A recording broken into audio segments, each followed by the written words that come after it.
ادامه بخش چهره‌های ماندگار. صدرالدین عینی، زندگانی و قهرمانی. یادآور شدن کافی است که تمدن مردم آریایی نژاد میراثی معنوی اجداد فرهنگساز و فرهنگ پروری ما یکی از پایه‌های تمدن جهانی محسوب می شود. ما باید از این افتخار کنیم و همیشه سعی و تلاش نماییم که پیروان سزاوار و وارثان ارزنده ابرمردان ملتمان باشیم و چراغ علم و معرفت را همیشه فروزان نگاه داریم.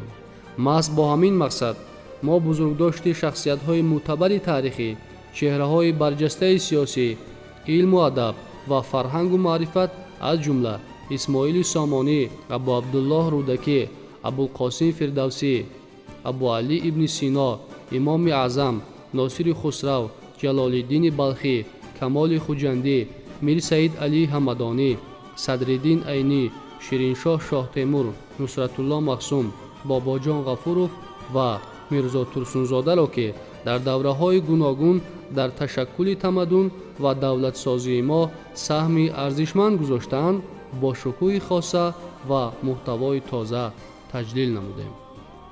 در رابطه با نقش و موقع مطبوعات، یکی از اولین روزنامه‌نگاران و سرآمدان مطبوعات تاجیک استاد صدرالدین عینی هنوز در ابتدای عصر گذشته چنین گفته بود: روزنامه هر قوم و ملت زبان ایشان است و هر قوم و ملتی که روزنامه ندارد گویا زبان ندارد.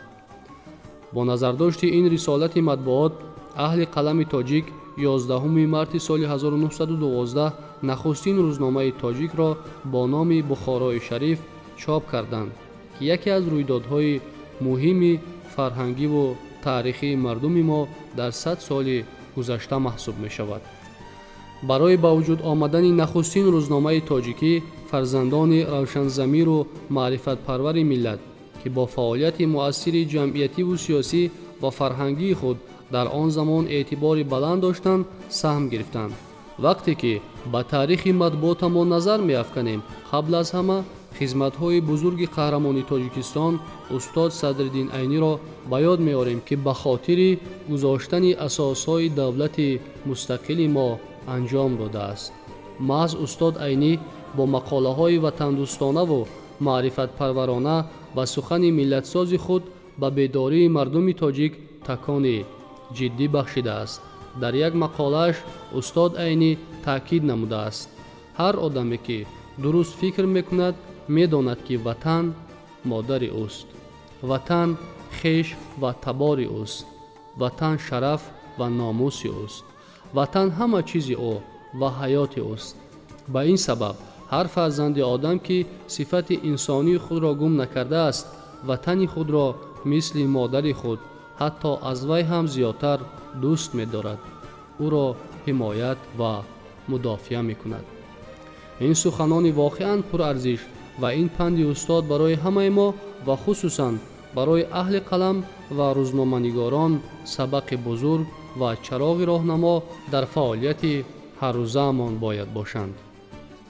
امروز ضرورت به میان آمده است که برای هوسمندگردانی و قدر کردن زحمت در واقع دشوار روزنامه‌نگاران یک سلسله تدبیرهای سودمند عملی کرده شوند.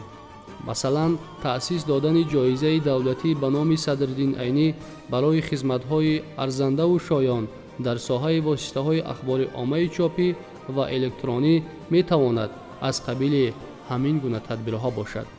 این جایزه باید به روزنامه‌نگاران سپاریده شود که فعالیت آنها به تحکیم دولتداری، وحدت ملی، رشد اقتصادی دولت و پیشرفت معنوی جامعه، گسترش ارزش‌های ملی، بلند برداشتن سطح معرفت‌ناکی و فرهنگی شهروندان مساعدت می‌نماید.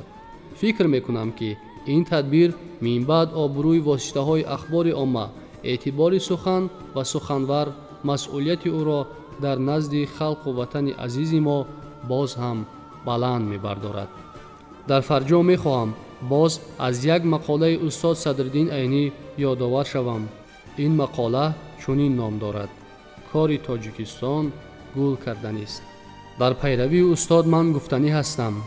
بله، کار تاجیکستان گل کردن است. آینده تاجیکستان صاحب استقلال درخشان است.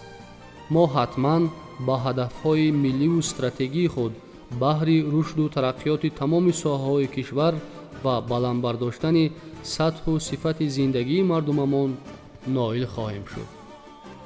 بخش چهره‌های ماندگار در باب صدرالدین عینی زندگانی و قهرمانی به پایان رسید.